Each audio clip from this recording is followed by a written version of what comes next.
टुड़ा जंत्र किंबा any paste repelling आमे गोटे इंस्ट्रूमेंट बनेछु जेन इंस्ट्रूमेंट के आमे कैल्शियम कार्बाइड प्लस वाटर संगे रिएक्ट करी करी आमे गोटे एक्सप्लोजन क्रिएट करमु जेन एक्सप्लोजन द्वारा काଣା हबा कि आमर जहाँ भी पेस्ट आमर एग्रीकल्चर फील्ड के इफेक्ट करथिमे से माने पलाबे हला। तो देखमा केंता करी हिसी इटा हला कैल्शियम कार्बाइड समस्त देखि पारतिबो पत्थर बोलिया गोटे स्ट्रक्चर है कैल्शियम कार्बाइड आमे इटा के पहला भरमु भितरे भरनु इनके लाइटर लगी जेनटा कि स्पार्क दबा और इनके टिके वाटर दिया हुआ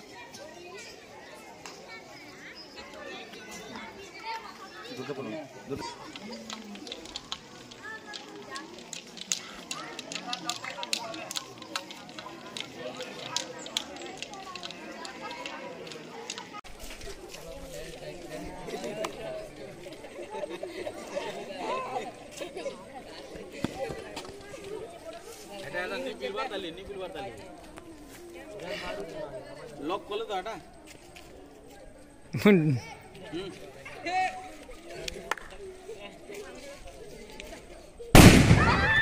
आया निया बाहरु जे